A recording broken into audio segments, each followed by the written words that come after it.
இந்த side sick அப்படிங்கிற விஷயங்களை பாப்புலர் பண்ணிட்டுருக்கேன். இப்போ நீங்கள் எப்படியும் இன்னைக்கு சமகாலத்தில் இருக்க பசங்களோடையுமே நிறைய பேசுவீங்க, ஏன்னா நீங்கள் நிறையா அப்ராடுகள்லாம் அப்போவே போயிட்டு வரதுனால கேட்கு. அப்ராடுலலாம் இப்படி கிடையாது. ரொம்ப சீரழிவு எங்கே இருக்குன்னா, தமிழ்நாடு மாதிரி சீரழிவு சவுத் ஈஸ்ட் ஏசியாவில் எங்கேயுமே கிடையாது. வியட்நாம் எல்லாம் போனீங்களே சார்? எங்கே அங்கே வியட்நாம்லாம் செருப்பை கழட்டி அடிப்பாங்க. வியட்நாம்லாம் அவ்வளோ இதான நாடு. தாய்லாந்தில் வந்து நீங்கள் வந்து ஒரு சில ஏரியா தான் அதான் அந்த தொழில் நடக்குது. அது எல்லா இடத்துல மசாஜ் அது எல்லாம் இப்போ பட்டாயாவில் இருக்கும். சில இடத்துல ஒரு சில ஏரியாவில் தான். இந்த பட்டாயாவில் போய் மெயின் ஸ்ட்ரீட்டில் சவுத் பட்டாயாவில் போய் ஃபேமிலியில் போய் அங்கே ரோட்டில் போகிற யாரையா பார்த்தீங்கன்னா ஒரு செருப்பை கொடுத்து இன்னொரு செருப்பு அடிப்பாங்க. 10 Commandmentsனு ஒரு படம் ஒரு 70 வருஷத்துக்கு முன்னாடி வரும். இப்போ பார்த்தீங்கன்னாலும் புதுசாக தான் இருக்கும். வாயை பொழந்து பார்க்குற மாதிரி தான் இருக்கும். மிக பிரம்மாண்டமான படம். அதில் இதே மாதிரி தான் இருக்கும். சாயந்தரம் ஆனால் எவன் கூட வேணாலும், பகலில் ஆடு மேய்ப்பாங்க மாடு மேய்ப்பாங்க எல்லாம் பார்த்துருப்பாங்க. சாயந்தரம் ஆனால் சாராயத்தை காய்ச்சுவாங்க, குடிப்பாங்க. எவன் கூட படுத்திருக்கான்னு எவனுக்குமே தெரியாது. யார் கூட வேணாலும் உறவு வச்சுக்குவாங்க. திருப்பி காலையில் ஆனவொடனே எப்படி போயிடுவாங்க. இந்த நிலை இப்போ தமிழ்நாட்டில் வந்து சைடு சிக் அப்படின்றது கேஷுவலான, அதாவது அந்த காலத்தில் கீப்புன்னுவாங்க. அதுவே வந்து 80s எண்டில் தான் இந்த கீப்புன்ற வார்த்தையே வந்தது. சின்ன வீடுன்றது அதுக்கு முன்னாடி நம்ம சைடு சிக். சார் என்ன கல்யாணம் ஆயிடுச்சா? எனக்கு இல்லை அதுக்கு மேரேஜ். அதுக்கு 23 வயசு தான். அது இப்போ தான் காலேஜ் முடிச்சுட்டு வேலை ஜாயின் பண்ணி போயிட்டுருக்கு. இவனுக்கு அது சைடு சிக்கு. இவனுக்கு 26 வயசு தான். அது இவனுக்கு 24 வயசில் ஒரு கல்யாணம் ஆகிருக்கு. சைடு சிக் ஒன்று சைடு சிக் அப்படின்னா பெருசாக மெயின்டைன் பண்ண. அந்த காலத்தில் வந்து கீப்புன்னு வச்சா நீங்கள் வந்து வீடு பார்த்து வச்சு அவளுக்கு செலவு காசு கொடுத்து மாதம் எல்லாம் கொடுக்கணும். அதனால தான் வெறுத்து போய் அவங்க சைடு சிக்கு போகுது. சைடு சிக்னால இந்த பிரச்சனை எதுவுமே கிடையாது. இது மானத்தை வாங்குது சனியாக. சைடு சிக்கு பிடிச்சாங்க. Side chick decent girls. எனக்கு தெரிஞ்ச சைட் சிக்கு தான் வந்து நல்லது. மெயின் சிக்கு வேஸ்ட்ன்றது அப்படிதான் போயிட்டு இருக்கு. அவங்க நினைக்கிறாங்கன்னு சொல்லுங்க சார். நீங்க நான் நினைக்கிறேன். குடும்பத்துல பிரச்சனை இல்ல நான் நினைக்கிறேன்னு சொல்லுங்க.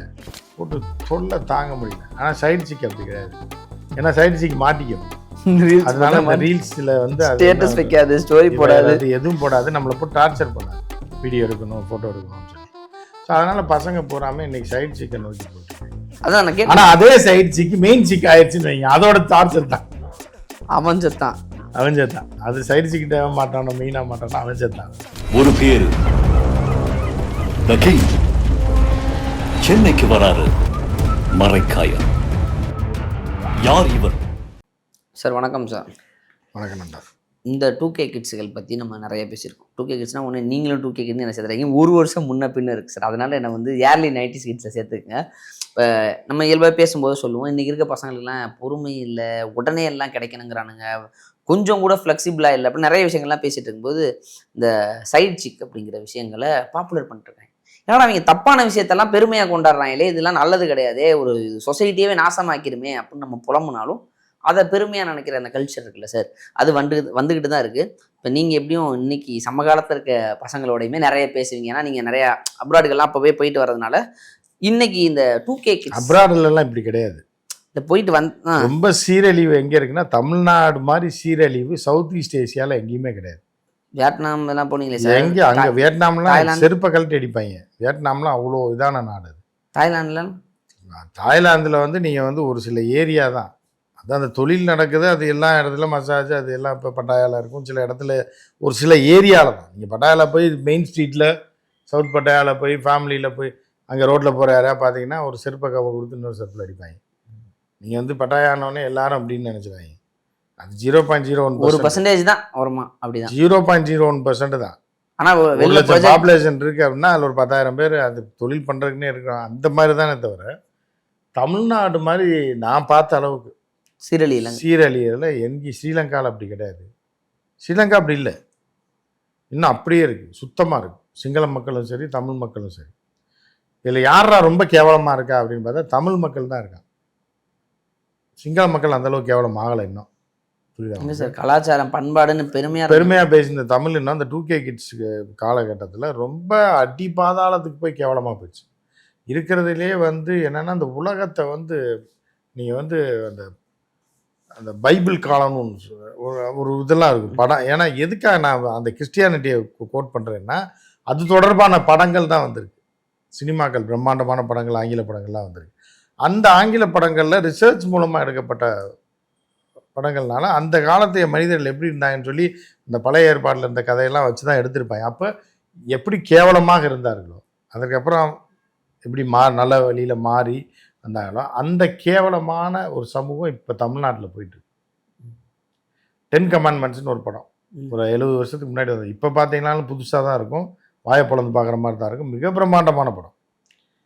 அதில் இதே மாதிரி தான் இருக்கும்.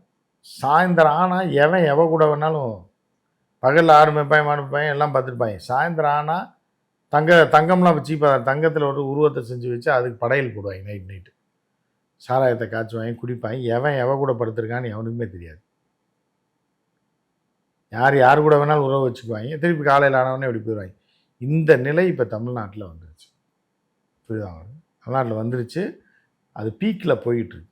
அதுதான் இந்த சைடு சிக்கன். இப்போ ரேஷியோ அதிகரிச்சுக்கிட்டே இருக்குங்கிறீங்க. சைடு சிக்கு அப்படின்றது கேஷுவலான, அதாவது அந்த காலத்தில் கீப்புன்னுவாங்க. அதுவே வந்து 80s எண்டில் தான் இந்த கீப்புன்ற வார்த்தையே வந்தது. சின்ன வீடுன்றது அதுக்கு முன்னாடி சின்ன வீடு, அதுக்கப்புறம் தான் கீப்பு. 90s தான் கீப்புன்னு சொல்ல வந்த. 80s எண்டு 90s தான் கீப்புன்ற வார்த்தை. கீப்புனா பொண்டாட்டியை தாண்டி ஒரு உறவு வச்சுருக்குது. அதே மாதிரி நீங்கள் வந்து கீப்பு அப்படின்றதுக்கு முன்னாடி வந்து சின்ன வீடுன்னு. அதே மாதிரி இப்போ யாரையோ வச்சுருக்காயா அப்படின்னு. அந்த காலத்தில் எப்படின்னா பணம் இருக்கவன் என்ன பண்ணுவாங்கன்னா, நீங்கள் பழைய படத்தில் இப்போ கலைஞர் வசனம் எழுதுகிற படங்கள், சில படங்கள் எல்லாம் பார்த்தீங்கன்னா தெரியும், பராசக்தியில் பார்த்தீங்கன்னா தெரியும். அதே மாதிரி ரத்த கண்ணீரோட கதை, எல்லா காலகட்டத்திலையும் இந்த கேரக்டர் இருக்குது. ஆனால் அது ப்ரெசன்டேஜ் ஜாஸ்தி ஆகிடுச்சு. இப்போ நீங்கள் கீப்புன்றது சைடு சிக்கன் இப்போ சொல்கிறீங்கல்ல, இது வந்து கீப்புன்னு சைடு சிக்கன்றது இப்போ உள்ள 30 வயசுக்கு மேலே இருக்கவங்களுக்கு எவனுக்குமே தெரியாது. 30 வயசுக்கு மேலே இருக்க 90 கிட்ஸுக்கே தெரியாது சைடு சிக்கனா என்னன்னு. சைடு சிக்கை பற்றி தெரிஞ்சவங்க 2K கிட்ஸ் மட்டும்தான். என்கிட்ட ஒரு பையன் வந்து சொன்னான், ஒரு அவனுக்கு அப்போ தான் கல்யாணம் ஆகி இப்போ என்ன ஒரு 24 வயசு லவ் மேரேஜ். அது இப்போ 27 வயசு தான் ஆகுது. கேஷுவலாக சொன்னான். அந்த பொண்ணோட பார்த்தேன், இப்போ கேஷுவலாக பார்த்துட்டு இருந்தேன். ஏன்னா அப்புறம் என்ன சார் என்ன அப்புறம் இருக்கேன் சார் அப்படியே போய்ட்டு யாரா அது என்ன அது உடனே சார் நீங்கள் வேறு என்ன சொல்லுங்கடா. நான் அவங்களுக்கு தெரியும் நம்ம ஏதாவது டேட்டாக்காக தான் கேட்போம், அவங்கள காட்டி கொடுக்க மாட்டோம்னு தெரியும். அது நம்ம சைட் சிக் சார். என்ன கல்யாணம் ஆயிடுச்சா அதுக்கு? என்ன இல்லை அதுக்கு என்ன மேரேஜ் ஆகும்? அதுக்கு 23 வயசு தான். அது இப்போ தான் காலேஜ் முடிச்சுட்டு வேலை ஜாயின் பண்ணி போயிட்டுருக்கு. இவனுக்கு அது சைடு சிக்கு. இவனுக்கு 26 வயசு தான். அது இவனுக்கு 24 வயசில் ஒரு கல்யாணம் ஆகிருக்கு. புரியுதா? அந்த பொண்ணுட்டு ஒரு குழந்தை இருக்குது.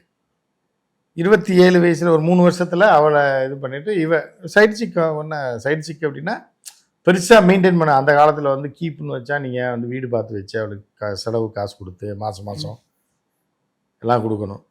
ரொம்ப நீண்ட சில வந்து 2ஆம் மனைவியாகவே மாறிடுவாங்க. தாலி கட்டினாலும் இந்த குடும்பம் ஏற்றுக்க மாட்டாங்க. அப்புறம் ஏன்னா சொத்து பாக பிரிவினைக்கு வந்து நிற்பாங்கன்னு சொல்லி அந்த கீப்புகள் படுற துன்பங்கள் இருக்குல்ல, அது ரொம்ப கஷ்டமான பாவம். அந்த ஆள் வந்து இந்த பக்கம் 4 பிள்ளை பெற்றிருப்பான், கீப்புக்கு 7 பிள்ளை பெற்றிருப்பான். சமமாக வாழ்ந்துருப்பாங்க. என்னன்னா பொது இடத்துல வச்சு தாலி கட்டலன்னு ஒரே காரணத்துக்காக சொத்துல பங்கு இல்லாமல், அந்த சாவு கூட வர விடாமல், அந்த புருஷனை கூட அந்த பொண்டாட்டி வாழ்ந்ததை விட அந்த கீப்பு தான் அவ்வளோ நெருக்கமாக இருந்திருப்பான். எல்லாமே பண்ணியிருப்பான். இப்போ கூட ஒரு படம் வந்துச்சு சார், பெருசுன்னு நினைக்கிறேன், போன வருஷத்தில் ஒரு படம் வந்துச்சு, அதில் கூட அப்படிதான் இருக்கும் கதை. அது பழையது. அது வந்து அடித்து துரத்துவாங்க. சாவு கூட பணத்தை பார்க்க விட மாட்டாங்க. ஆனால் வாழ்ந்திருப்பான், கூட வாழ்ந்திருப்பான். இப்போ ஒரு மனுஷன் ஆம்பளை இருக்கான்னா அவனுக்கு மிகவும் பிடித்த ஒரு பெண்ணாக இருந்திருப்பான். இவளுக்கு இவன் தான் பிடித்த ஒரு ஆணாக இருந்திருப்பான். அவனுக்கு என்ன பண்ணுறது, ஒரே ஒரு தப்பு, கல்யாணம் ஆகியிருந்திருக்கும். அப்படி இருந்தால் கூட இவன் கடைசி வரைக்கும் மெயின்டைன் பண்ணுவான் அவனை. ஆனால் அவன் செத்துட்டான்னா இவளுக்கு ரொம்ப டார்ச்சர் பண்ண ஆரம்பிச்சிடுவாங்க. சமூகத்திலே சேர்க்க மாட்டாங்க. ஏதோ செய்யாத அவள் தப்பை செஞ்சிட்டான்ற மாதிரி அவளை இது பண்ணுவாங்க. இப்போ உள்ள சைடு சிக்கெலாம் எந்த பிரச்சனையுமே கிடையாது, எந்த இதுவுமே இல்லை. நாளைக்கு நீங்கள் போகலாமா, சாட்டர்டே போகலாமா, வேணாண்டா சண்டே போகலாண்டா, ஈவினிங் வந்துடலாமா, நைட் ஸ்டே பண்ணணுமா, நைட் ஸ்டே பண்ணிட்டு வந்துடுவோம் அப்படின்னு ஏதாவது வீட்டில் சொல்லிட்டு நேராக போயிடுவேன். சிம்பிள், அவ்வளோதான். அதில் வந்து பணத்துக்காகலாம் சைடு சிக்குன்றது பெருசாக இல்லை. ஒரு லவ். அந்த காலத்தில் என்ன பண்ணுவாங்க, ஏன்னா பசங்களாம் ஹாஸ்டலில் இருப்பாங்க. இருக்கும்போது ஒருத்தன் சட்டையை ஒருத்தன் மாற்றிப்போம். ஒரு சட்டை எடுத்துருப்பாங்க, ஒருத்தன் எடுத்துகிட்டு வந்த தீபாவளி சட்டை அவனுக்கு ரொம்ப பிடிச்சிருக்கும். என்ன பண்ணுறது, ஒரு அன்றைக்கி போட்டு போகிறான்டான்னா சரி எடுத்துக்கிடா அப்படின்னு. அதனால் எந்த பாதிப்பு இருக்குது. இப்போ அந்த மாதிரி சைடு சிக்குன்றது அந்தளவுக்கு ரொம்ப கம்ஃபர்ட்டாகவும் ரொம்ப அருமையாகவும் எந்த பிரச்சனையும் இல்லாமல் டீசெண்டாக போய்ட்டு. இந்த அடிதடி பிரச்சனை அது எதுவுமே கிடையாது. கிளம்பு ஃப்ரெண்டு அவ்வளோதான். இப்படிதான் அழகாக சைடு சிக்கு வந்து மெயின் சிக் வீட்டில் இருக்கும், சிக்காரு சைடு சிக்கு தெரிஞ்ச சிக்காயிரும் சார் உங்களுக்கு. அது இருக்கு தெரியாம தான் பண்ணாங்க. தெரிஞ்சா சிக்காகும், பட் தெரியாமல் சைடு சிக்கு மெயின்டைன் பண்ணிட்டு. இல்லை சார், இப்போ அதில் என்ன பிரச்சனைனா, இப்போ அவங்க அந்த மெயின் இப்போ ஒரு கல்யாண வாழ்க்கைன்னு போயிட்டு ஒரு குடும்பம் அடுத்த ப்ராசஸ் இருக்குல்ல, அந்த ப்ராசஸில் தான் அவங்க வாழ்க்கை போகிறாங்கல்ல, அங்கே போகும்போது அது பிரச்சனையாயிடுது. பல விஷயங்கள் டைவர்ஸில் முடிஞ்சிருது, அல்லது நடுரோட்டுக்கு வந்துடுறாங்க, குடும்பமே சிதைஞ்சு போயிடுது. இதனால் பலரும் அவங்க குடும்பமாகவே அதை நினைக்கிறது இல்லையே. இப்போ ஒரு சில பைத்தியங்கள் என்னன்னா ரீல்ஸ் எடுக்கிறதுக்காக தான் கல்யாணமே பண்ணுது. இப்போ பார்த்தீங்களா, இப்போ ஆதாரத்தோடு தான் சொல்கிறோம். இந்த ராஜஸ்தானில் ஒரு பைத்தியத்துக்கு கல்யாணம், ரீல்ஸ் எடுத்துகிட்டே இருந்திருக்கு. தாலி கேட்டான் அவங்க, ஒரு சம்பிரதாயத்தை தாலி கேட்டுவாங்க. அந்த நேரம் 10 மணி வந்துருச்சு. அப்படி இருந்து ஆடிக்கிட்டே இருந்திருக்கு, ஃப்ரெண்ட்ஸோட சேர்ந்து ஆடிக்கிட்டே வந்து ரீல்ஸ் எடுத்துகிட்டு இருந்திருக்கு.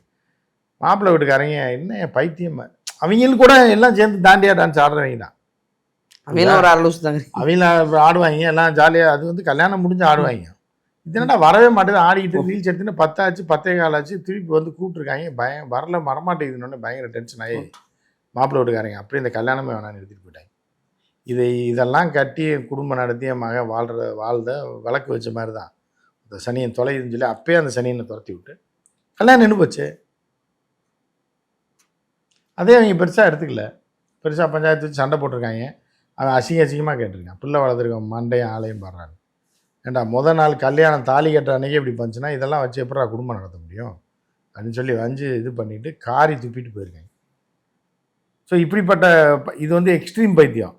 நிறைய பைத்தியங்கள் வந்து ரீல்ஸ் பண்ணுறதுக்கான கல்யாணமே பண்ணுறது. இந்த மண்டபத்தில் பண்ணுறோம், இந்த இடத்துல பண்ணுறோம் அப்படின்றதே வந்து எப்படின்னா இந்த பையனை பண்ணுறோம் எதுக்குன்னா இவன் லுக்காக இருக்கான், மம்மட்டி என் பாட்டுக்கு டான்ஸ் ஆடணும், ரீல்ஸ் போடணும். அது யார் அவ போட்டால அது பெருசா ஏன் பெருசா.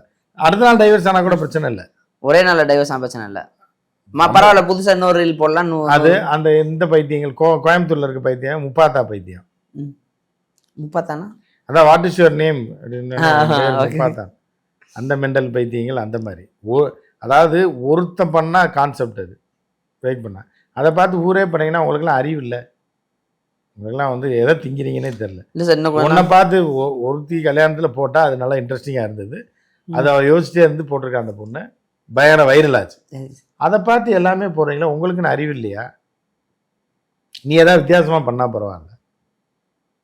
அதே புரிஞ்சு நான் முப்பாத்தா இதுன்னு சொல்லி அதே மாதிரி கேமரா வச்சு அதே டெய்லர் அதே வாடகை. அதுக்கப்புறம் இன்னொன்னெல்லாம் பார்த்தேன், குத்தாட்டம் போடுது. ஐயோ அது எவ்வளோ நாள் வெறியில் இருந்துச்சுன்னு தெரில. அதை இன்னொரு நாளைக்கு போய் எங்கிட்ட ஆடி, கல்யாணத்தன்னைக்கு தான் நீ ஆடி தொலைக்கணுமா? அவனுக்கு அந்த புருஷன் தான் டம்மி பீஸு கிடச்சிட்டான் உனக்கு, நீ ஆடுறதுக்கு தான் அவனை பிடிச்சிருக்க. அவனை கூப்பிட்டு போய் எங்கிட்ட டூர் போய் எடுத்து தனியாக போடலாம்ல. அதான் கல்யாணத்தன்னைக்கு. அதனால தான் வெறுத்து போய் அவங்க சைடு சிக்கு போயிடுறாங்க. சைடு சிக்னால இந்த பிரச்சனை எதுவுமே கிடையாது. இது மானத்தை வாங்குது சனியை. இது நீ பழி வாங்கின இல்லை, உன்னை நான் பழி வாங்குறேன் பாருங்க சொல்லி சைடு சிக்கு பிடிச்சிடறாங்க. சைடு சிக் டீசென்ட் கேர்ள்ஸாக இருக்கு. எனக்கு தெரிஞ்ச சைடு சிக்கு தான் வந்து நல்லது, மெயின் சிக்கு வேஸ்ட்டுன்றது அப்படிதான் போயிட்டு இருக்கு. அவங்க நினைக்கிறாங்கன்னு சொல்லுங்க சார். நீங்க நினைக்கிறேன், நான் நினைக்கிறேன், நான் குடும்பத்துல பிரச்சனை இல்ல நான் நினைக்கிறேன்னு சொல்லுங்க. இப்படிதான் அவங்க சொசைட்டி வந்து பெரும்பான்மையான பசங்க வந்து அப்படி நினைக்கிறாங்க. அங்க தொல்லையா இருக்கு, தாங்க முடியல. சனியா வெளில போன சொன்னா விட மாட்டாங்க, பர்மிஷன் கேட்க போறா ரீலு, கார்ல ஏறினா ரீல்ஸ், சாப்பிட்டா ரீல்ஸ் போட்டு சொல்ல தாங்க முடியல. ஆனா சைடு சிக் அப்படி கிடையாது. ஏன்னா சைடு சிக் மாட்டிக்கும், அதனால ரீல்ஸ்ல வந்து ஸ்டேட்டஸ் வைக்காது, ஸ்டோரி போடாது, எதுவும் போடாது, நம்மளை போட்டு டார்ச்சர் பண்ணாது, வீடியோ எடுக்கணும் ஃபோட்டோ எடுக்கணும்னு சொல்லி. ஸோ அதனால் பசங்க பூராமல் இன்றைக்கி சைட் சிக்கை நோக்கி போயிட்டுருக்காங்க. அதான் ஆனால் அதே சைட் சிக்கு மெயின் சிக் ஆயிடுச்சுன்னு வைங்க, அதோட டார்ச்சர் தான் அவன் செத்தான். அது சைட் சிக்கிட்ட மாட்டானோ மெயினாக மாட்டானோ அவன் செத்தான் அதோட. ஸோ இந்த மாதிரி தான் இந்த சமூகம் போயிட்டுருக்கு. இப்போ இப்படி போயிட்டுருக்க சமூகத்தில் இது வேற.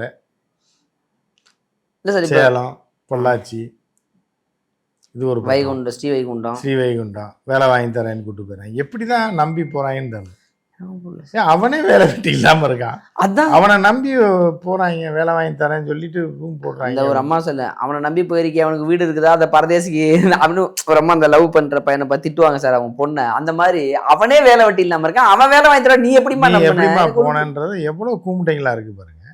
அதான் சார் மொத்தம் குடும்பம் அப்படிங்கிற அந்த ஒரு ஸ்ட்ரக்சர் இருக்குல்ல, குடும்பம் அதெல்லாம் அதை முடிஞ்சு உடைச்சு இறுதி கட்டத்தை நோக்கி பயணிக்கிறோம். அதெல்லாம் டைனோசர் காலத்திலே அழுந்து போச்சுங்கிற மாதிரி கூட்டு குடும்பமா இருந்த குடும்பம் ஒளிஞ்சு என்னைக்கு தாத்தா பாட்டி கிட்ட பசங்க வளராம போனாங்களோ அன்னைக்கே தவறுதெல்லாம் நிறைய போயிட்டாங்க. ஸ்டாஃப் கிட்ட ஸ்கூல்ல வந்து ஒரு ஸ்டாஃப் வந்து மிரட்டி திட்டுறதுக்கான உரிமை என்னைக்கு பறிக்கப்பட்டுச்சோ அன்னைக்கே பசங்க அடங்காம போயிட்டு சொல்லுவாங்க. இதெல்லாம் ரொம்ப ஒரு பின்னாடித்தனமான கருத்தா இருந்தாலும் சில நேரங்கள்ல அது உண்மையும் அப்படிங்கிற இடத்துக்கு தான் வந்து நிக்குது.